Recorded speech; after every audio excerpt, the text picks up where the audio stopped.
Hi, I'm Sharon. And I'm Désirée. We're two queer women of color living in Atlanta, Georgia. Welcome to our first episode of the Other What podcast. We're excited to share our stories with you and explore race, queerness, and growing up in the South. Check out our show notes and our Instagram page for fun pictures and links to topics that we talk about in the show. And also visit our website at theotherwhat.com. Hope you enjoy this first episode. We had tons of fun making it. This is the Other What podcast. The Other What. The Other What. The Other What. The Other What. Désirée, you go first. You want me to go first? Yes, you go first. Sharon is whispering to me to go first. I think Désirée should go first. Please include this in the recording. All right. Hello, everyone. So, how did we meet, Sharon? I moved back to Atlanta from San Diego and thought maybe I should try to make some new friends. And so I was looking around for apps to join that weren't like super like we have to date, we need to hook up type app, and I found one and put up a post, some pictures of myself. Some friends said I put up some thirst trappy pictures, but I don't think I really did. I was just showing different looks. But I was very clear in what I was looking for. I was, said I only wanted to make friends. I wasn't interested in any intimate relationships. And I met Sharon like maybe after the first couple of days of being on there. And we've been buddies ever since. Yeah, that was fun. Yeah. So I'll tell you the profile you put on there, Désirée, why I messaged you, because I was also new to the app and I was looking for friends too, was that you were super clear. I'm looking for friends. I'm not looking to date. I just got divorced. Yeah. And I was like, I need to meet this lady. One, I don't know a lot of other divorced queer ladies. And I think when I started messaging you, one of the first questions I asked you was like, hey, like what were some of like the old gay bars that you used to go to that aren't around anymore? And we totally bonded over Backstreet, the old MSR. Oh, Girls in the Night, because you did a lot of stuff with that. And then this is all like in the heyday of like 90s, 2000s lesbians in Atlanta. And I've been, you talk to a lot of women in Atlanta now. They did not know that all this stuff was going on back in the 2000s. And it really was the heyday of that. And so it was really fun because we connected on that online. And then immediately we were like, we're going to meet up because we don't know if what's going on. Then I invited you to that Cabbagetown Memorial Day cookout, which was really fun. And then we just bought a 6-pack of beer at Little's and walked down the street drinking beer. I mean, it was a perfect day. It was a perfect day. Yeah. So I think that kind of solidified our friendship. And I loved that there was no expectation. We knew we wanted to be friends. There was nothing else around it. And then we just started talking, and then we started exchanging stories. And I think that's why this podcast started happening, because I was like, shit, these stories are amazing. Like, you come from such a different background. I learn something new every time I talk to you. Like I was like, people need to hear this. Yeah. And I think that's kind of that to me is kind of how we started this whole thing. Yeah. I love talking about old Atlanta. I figured if I ever like get dementia or Alzheimer's, know that these old Atlanta stories from like 97 to probably 2002 will be probably the most stuff I repeat constantly, because it's like one of my favorite times of my life. I just had so much fun. And so, you bringing up the old clubs that we used to go to and that were around, like that nostalgia, I was so excited to talk to somebody that really knew what I was talking about.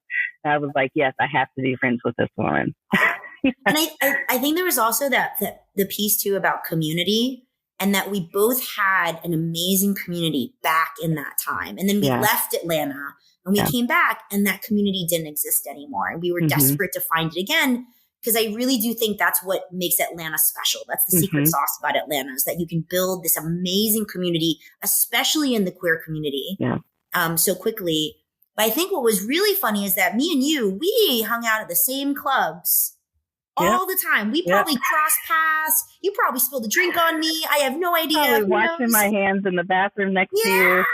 And we never talked. And our paths never, until this year, we started talking. And I think that is also really interesting, and why we want to talk about race and being queer, and being at this age, because there was not a lot of like enmeshment. Like we didn't like, our groups didn't collide in the right ways back then, but now we are. And I think that there's something really to unpack around that. And I think that's also something that we wanted to explore. Yeah. So who are we, Sharon? Who are you? Like, how do you identify? Ooh. So, my pronouns are she, her, lesbian, Asian. My parents are from Singapore, but grandparents from Southern China, but Southern. I was born up in DC, but Atlanta is my home. My parents still live down here, and I came out here. I went to college here. This was with my community, and I left for 10 years. And I came back to Atlanta, and I never want to go anyplace else. I want to stay here. This is it. I am Southern at heart. That's kind of I guess that's how I identify, like, as like the whole thing. We're going to get into the lesbian labels later, but yeah, that's me. That's me in a nutshell.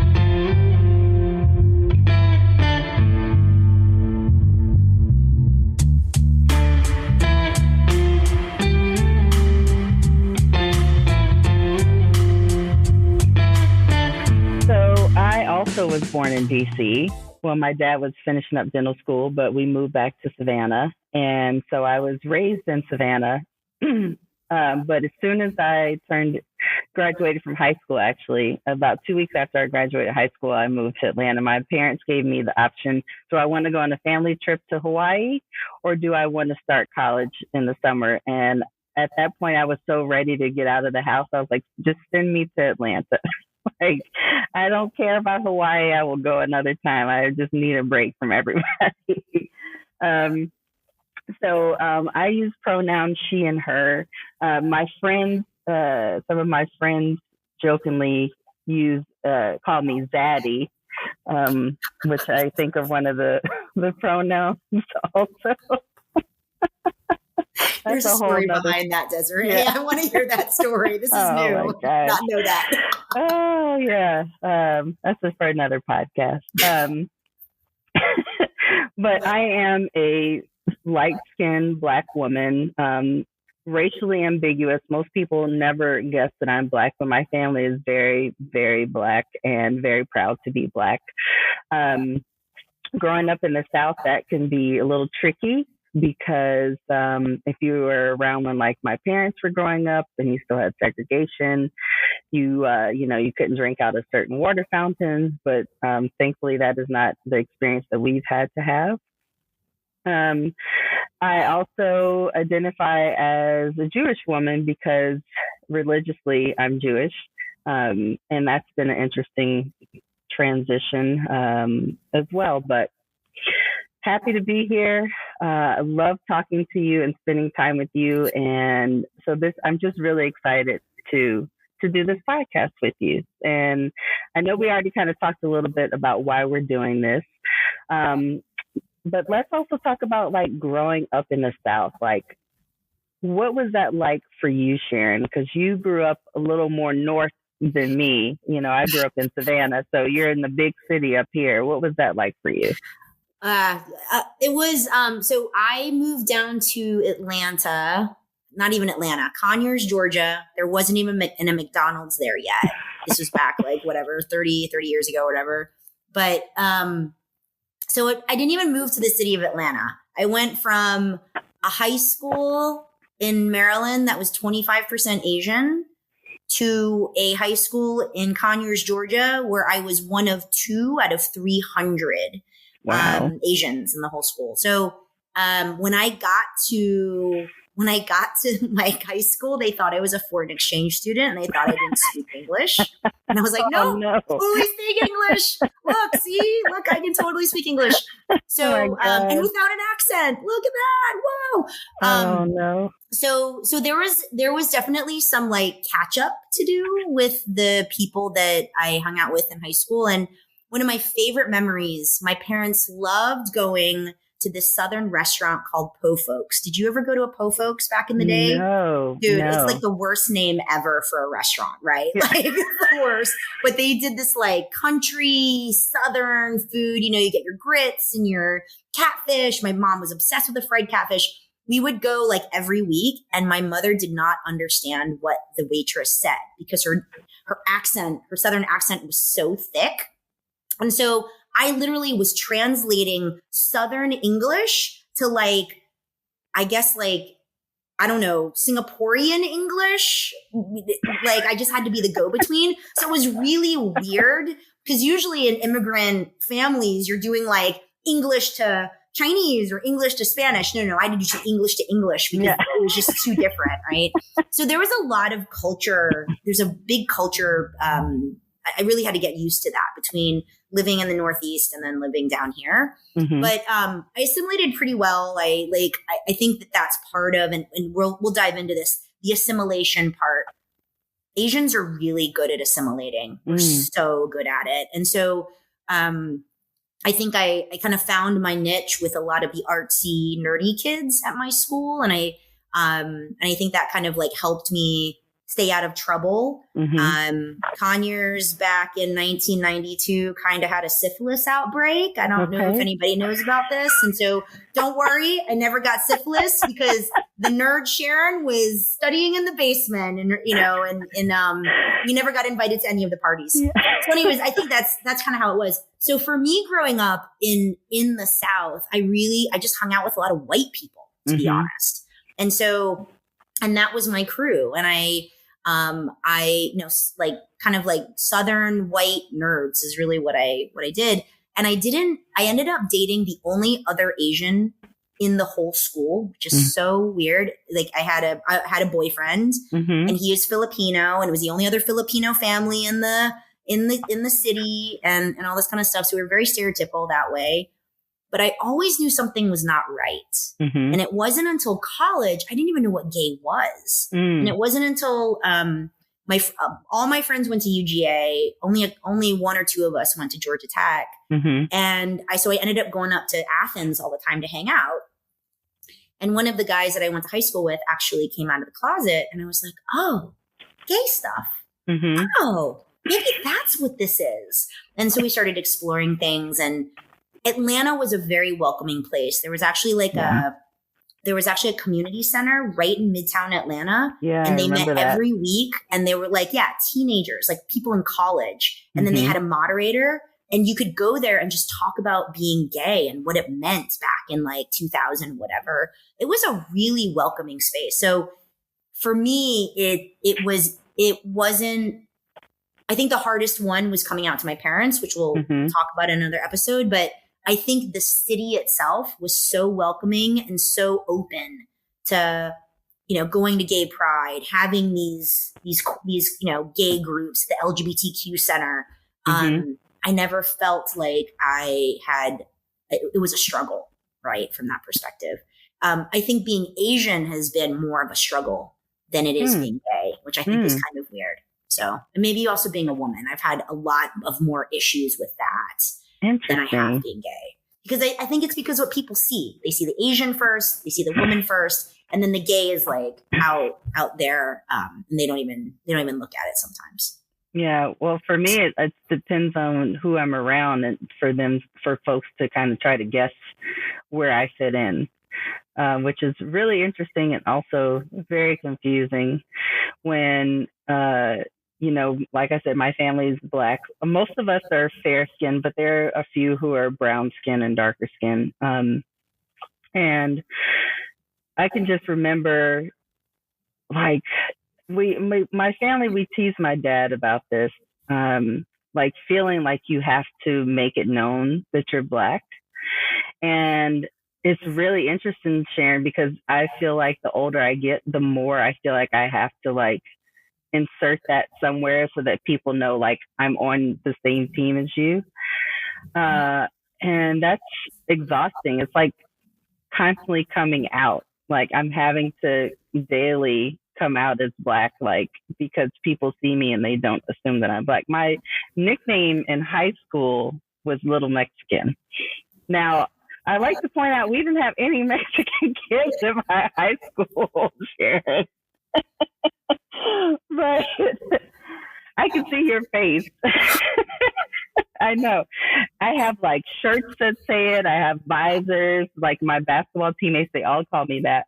But we didn't have any Mexican kids at our school. We had a couple of Puerto Ricans, and that was it. But that was really just, it was just interesting kind of growing up, and you're different and different and different and, you know, constantly other what's and, you know, different things. So, and then my family also added another layer of otherness when we converted to Judaism in like the early 90s.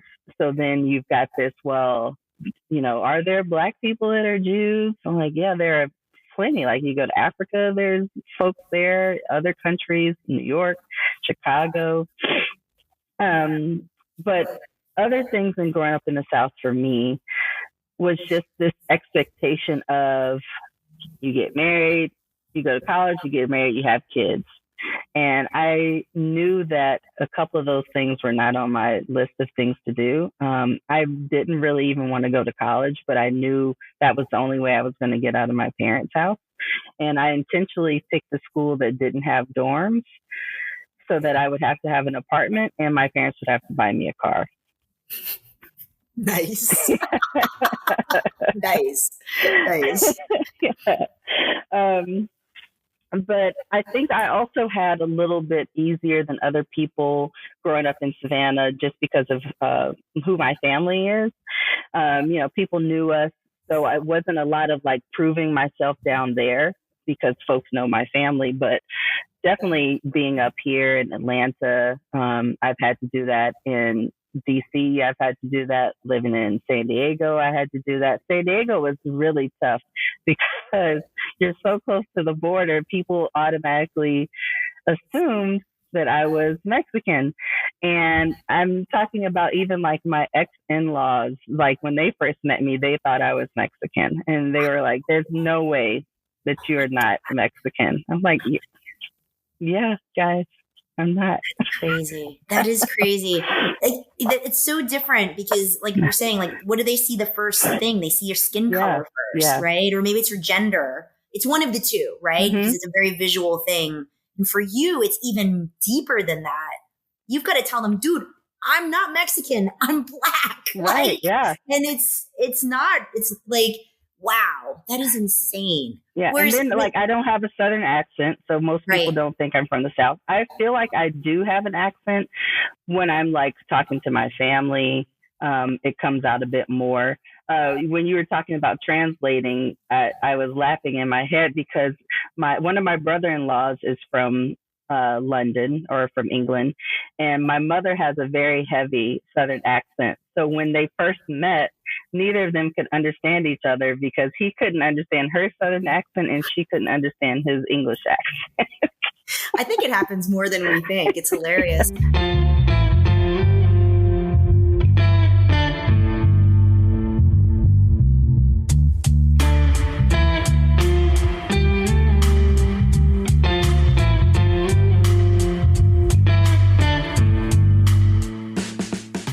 So it's funny because with me, like being Asian, obviously they could tell I was like Chinese or some people are always trying to guess. Are you Korean? Are you Chinese? I was like, who cares? Like, why does that matter to you? Right. But I've had girlfriends where they'll be like, hey, I'm bringing my new girlfriend with me to come visit. Oh, this is actually a family that lived outside of Savannah, actually, funny enough.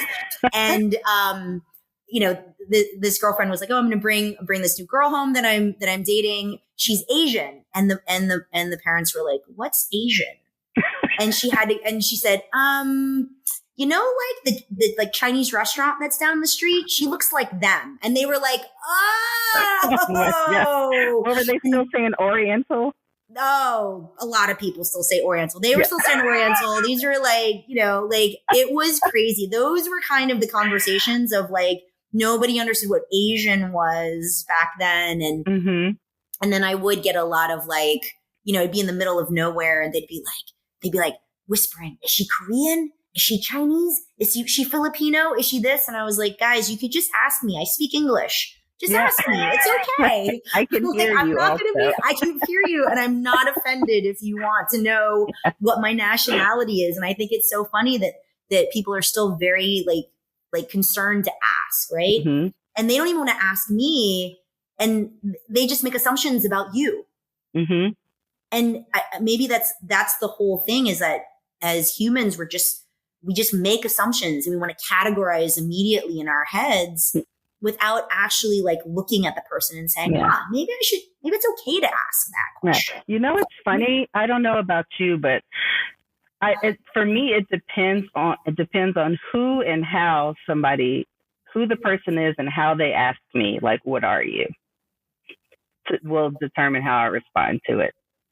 Tell me more. What do you mean? Like, what are some of the nuances there? Oh man.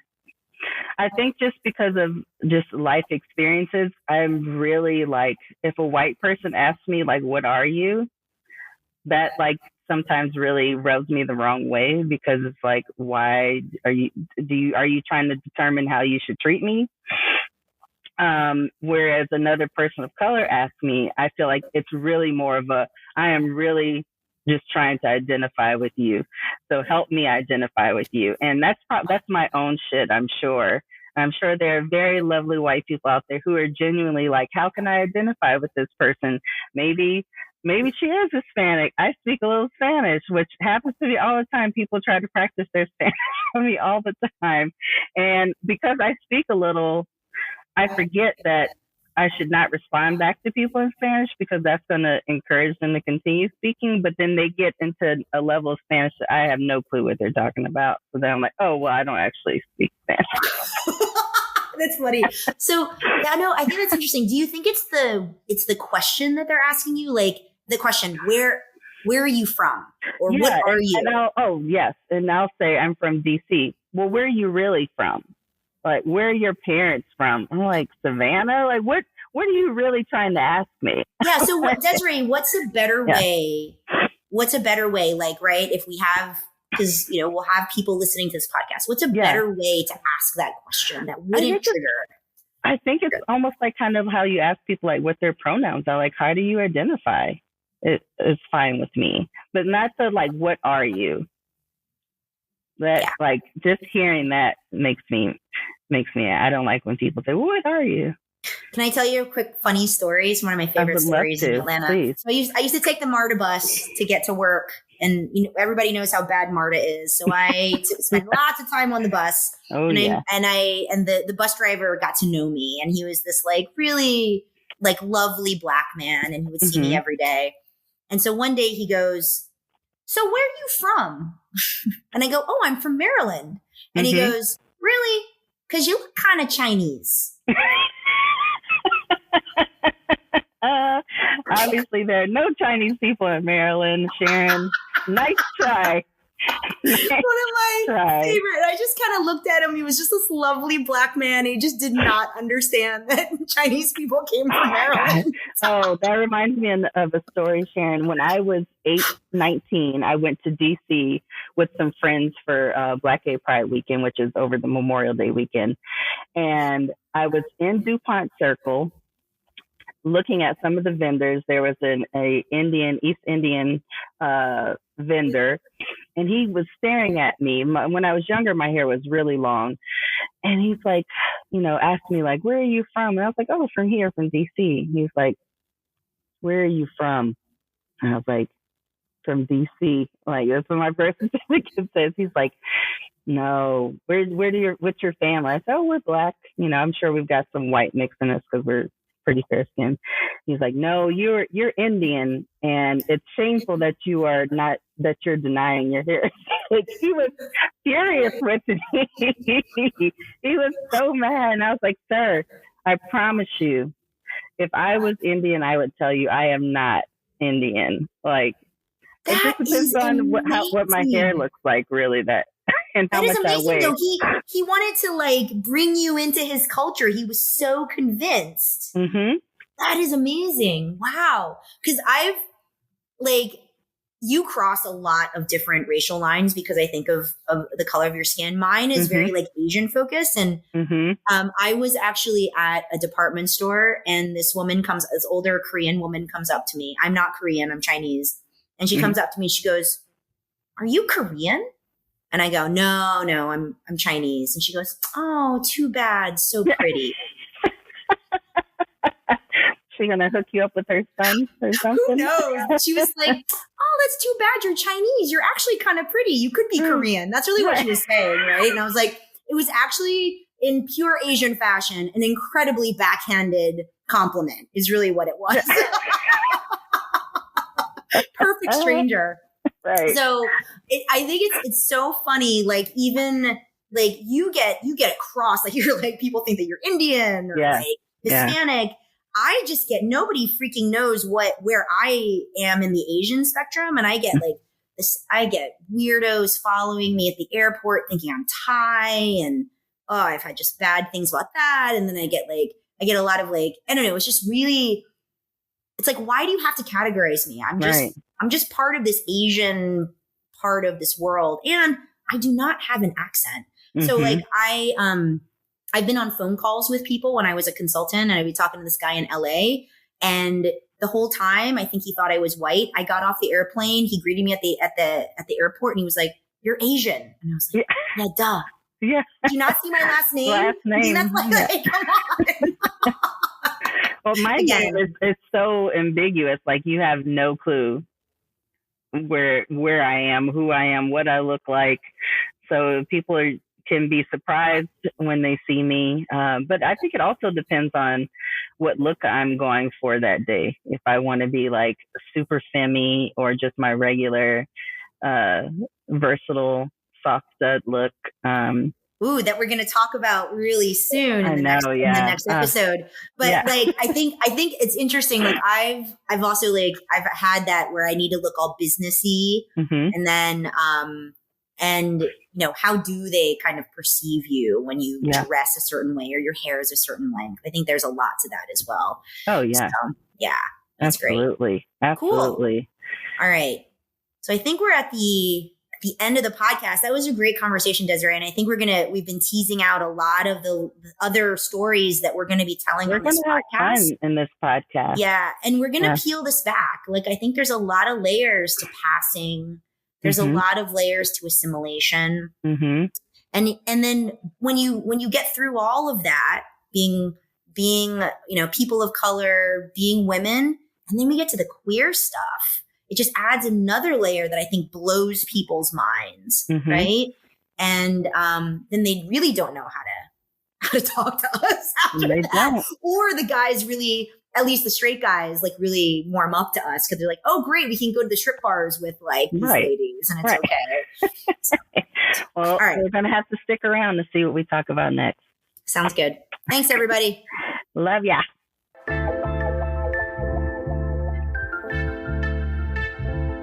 For more The Other What, check out our other episodes. You can find those at theotherwhat.com. Have comments, thoughts, or reactions to something we said? Be sure to subscribe and comment. The Other What is a production of 559 Labs. The Other What is hosted by Sharon Go and Désirée Jamerson. This episode was produced and edited by Andrew Marconi. Music by Alexei Anisimov. It was recorded in Atlanta, Georgia. Thanks for listening and be sure to tune in next time.